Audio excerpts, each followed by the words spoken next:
Okay, bismillahirrahmanirrahim. Assalamualaikum warahmatullahi wabarakatuh. Pertama sekali, saya ingin memperkenalkan diri. Nama saya Nur Soleha binti Muhammad Yazid, nombor matrik 039938. Saya merupakan pelajar ijazah sarjana muda Usuluddin SEM 7B. Dan insyaAllah pada hari ini saya akan membentangkan mengenai Allah Subhanahu Wa Taala mengatur segala urusan dan merupakan petikan ataupun huraian daripada hikam 4. Baiklah, kita beralih kepada slide yang pertama. Okey, kita mulakan slide yang pertama ini dengan sebaris ayat, iaitu arif nafsaka minat tadbiri faman qama bihi wairuka la takum bihi li nafsika. Maksudnya, tenangkan dirimu ataupun hatimu dari urusan kehendak, kerana apa yang diatur oleh selainmu tentang urusan dirimu tidak perlu engkau campur tangan. Okey, ayat ni, apa yang saya faham mengenai ayat ni adalah dia menunjukkan bahawa kita hanya mampu berusaha ataupun berikhtiar sekadar kemampuan kita, dan segalanya adalah diserahkan kepada Allah, iaitu ianya berkait rapat dengan konsep tawakal. Kerana kadang-kadang kita selalu beranggapan bahawa apa yang kita usahakan itu pasti kita akan dapat dan kita akan memperolehinya. Sedangkan ianya bukanlah tugas ataupun ianya di luar bidang kemampuan dan kuasa manusia untuk menentukan kejayaan ataupun hasil daripada apa yang telah kita usahakan. Okey, ini juga berkait rapat dengan konsep tauhid, yang mana tauhid ni kita boleh memperolehi dengan dua cara, iaitu tauhid dengan akal dan tauhid dengan hati. Okey, tauhid dengan akal dan tauhid dengan hati ni sangat berkait rapat ya, kerana apabila kita menggunakan akal kita dalam mencari keagungan dan kekuasaan serta pada kebesaran Allah Subhanahu Wa Taala, ianya juga akan ditimbulkan kepada hati ataupun juga memberi kesan kepada hati, dan yang mana kedua-dua itu kita akan dapat perolehi melalui tugas ilmu, iaitu membuktikan kebenaran apa yang diimani. Okey, maksud di sini segala ilmu yang membawa kepada keimanan ataupun mendekatkan diri kepada Allah, itu adalah sebenar-benar tauhid, kerana ia ni juga menguatkan lagi, membuktikan lagi, mensabitkan lagi keimanan kita kepada Allah Subhanahu Wa Taala.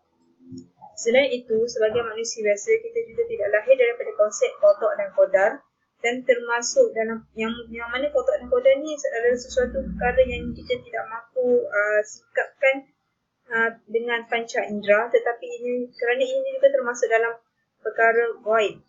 Okey, yang mana perkara ghaib ni disaksikan dengan mata hati atau basirah. Okay, di sini saya ingin memperjelaskan sedikitlah apakah beza antara mata hati yang berkaitan dengan batin, dan juga mata yang boleh melihat secara zahir.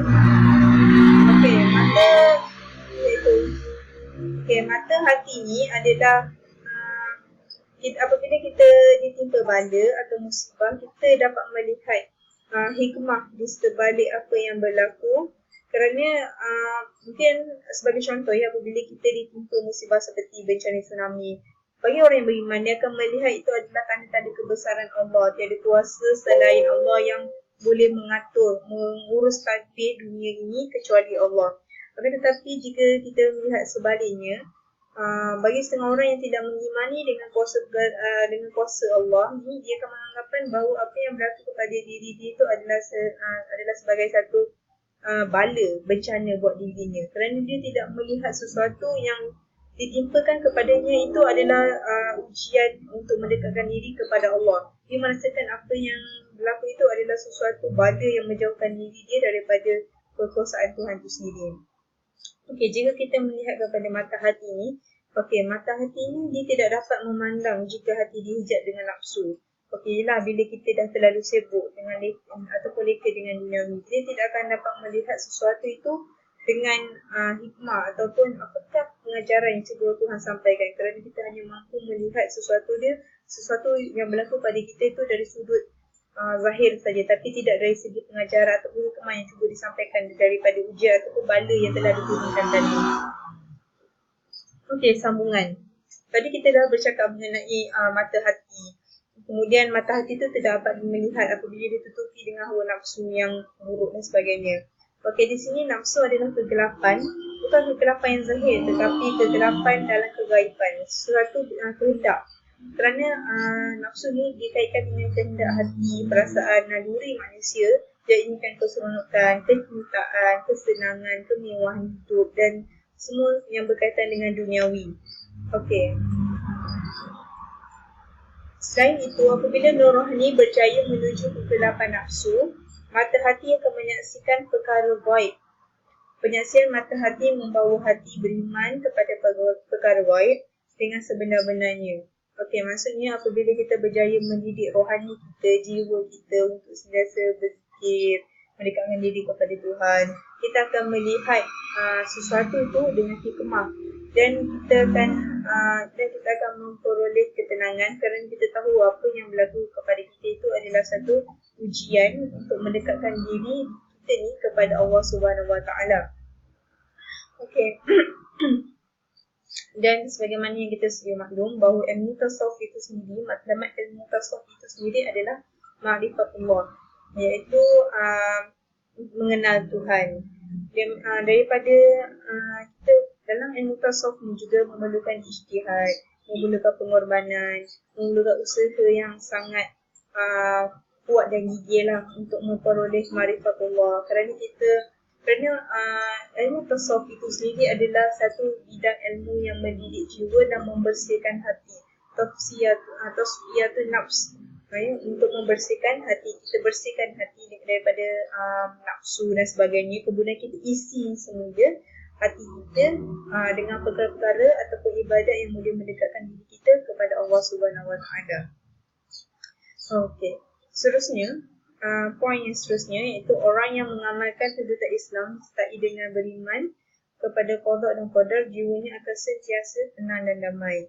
Yep, memang benar kerana apabila kita memahami konsep qada dan qadar sebagai manusia dalam kehidupan dan kita aplikasikannya dalam menjalani kehidupan dunia ini, kita akhirnya ianya akan membawa kepada ma'rifatullah. Kerana kita sedar kita ni hanya mampu merancang, Allah yang menentukan segala-galanya. Ini agak berbeza dengan mungkin ada yang merasakan kenapa aku dah berusaha aku tak dapat, kenapa aku dah gigih tapi aku masih tak kaya, kenapa aku macam ni dan sebagainya. Kerana mungkin jiwa kita sendiri masih lagi bergolak, masih lagi tidak memahami. Mungkin kalau kita, okey, apakah qada dan qadar? Secara teori ni semua orang boleh bercakap, boleh tahu, tapi agak sukar untuk mengaplikasikannya dalam diri dan juga terhadap masyarakat lah, antara masyarakat dan juga kehidupan kita sendiri sebenarnya. Okey, kerana bagi mereka yang dapat melihat konsep qada dan qadar ini, jiwanya akan sentiasa tenang kerana dia memahami apa yang berlaku dalam hidup ini adalah mengandungi 1001 hikmah yang membawakan diri dia dekat dengan Tuhan. Okey, seterusnya kita akan beralih kepada slide yang keempat, iaitu sambungan kepada kehendak yang disarankan oleh Rasulullah SAW. Ia adalah kehendak yang tidak memutuskan hubungan dengan Allah SWT, tidak bergerak dari tawakal dan penyerahan kepada Tuhan yang mengatur segala kehendak dan melaksanakannya. Okey, bertepatan dan juga selari dengan apa yang Rasulullah SAW hendakkan adalah Rasulullah sentiasa mengingatkan kita supaya sentiasa mendekatkan diri kepada Tuhan, tidak memutuskan hubungan dengan Tuhan, menjaga hubungan dengan Tuhan. Kerana dengan cara bagaimana? Dengan cara bertawakal dan menyerahkan segala urusan kepada Tuhan setelah kita berusaha dengan bersungguh-sungguh untuk mendapatkan sesuatu. Dia ada dua, sama ada kita berusaha untuk mendapatkan sesuatu kemudian kita menyerahkan semua urusan tersebut kepada Tuhan, atau kita tidak berusaha tapi kita menyerahkan segala-galanya kepada Tuhan. Menyerahkan segala-galanya kepada Tuhan tanpa berusaha itu adalah satu perkara yang batin. Kerana Tuhan sendiri, Allah dalam Quran sendiri ada menyebut kami tidak akan timpakan sesuatu kepada umat itu melainkan mengikut kadar kemampuan. Dan Allah juga ada sebut dalam Quran yang menggalakkan kita untuk berusaha, dan Allah akan timpa dan memberikan balasan yang baik kepada mereka atas apa yang telah mereka usaha dan mereka kerjakan. Okey, di sini Allah Subhanahu Wa Taala berdiri dengan sendiri, tidak ada siapa yang mencampuri urusan Tuhan. Okey, di sini menunjukkan dan menjelaskan bahawa um, Allah itu adalah macam seperti mana telah saya bertangan tadi, tauhid, Tuhan yang satu, Tuhan yang esa, Tuhan yang berkuasa, Tuhan yang tunggal dan sebagainya, dan tidak memerlukan mana-mana pembantu, penolong dalam mentadbir urusan dia. Dan ini menunjukkan bahawa tiada kuasa selain Allah yang boleh mengurus dan mentadbir urusan. Okey, kesimpulan yang boleh saya peroleh daripada pembentangan saya pada petang ini adalah, sebagai manusia yang berpegang kepada tauhid, kita seharusnya melihat sesuatu yang Allah turunkan itu sebagai ujian penuh hati, dan lihatlah ujian itu dari sudut hikmah yang positif, optimis dalam menjalani kehidupan kita lah, khususnya sebagai manusia. Kerana meskipun dari sudut zahir ini nampak negatif, nampak buruk, nampak sadis, tragedis dan sebagainya, tapi apabila kita sikap hikmahnya, kita akan melihat bahawa tiada kuasa yang maha pengatur kecuali Allah, dan kepada Allah lah hamba itu kembali. Sekian saja pembentangan saya pada petang ini. Semoga ianya memberi manfaat. Yang baik itu datang daripada Allah dan yang buruk itu datang daripada saya dengan izin Allah. Dan semoga apa yang kita pelajari khususnya dalam bidang usuluddin dan juga hikam-hikam yang kita pelajari di dalam kelas yang lecturer atau profesor telah berjelaskan ini dapat sedikit sebanyak mampu membantu diri kita dan juga masyarakat di luar sana untuk mendekatkan diri lagi kepada Tuhan. InsyaAllah. Assalamualaikum warahmatullahi wabarakatuh.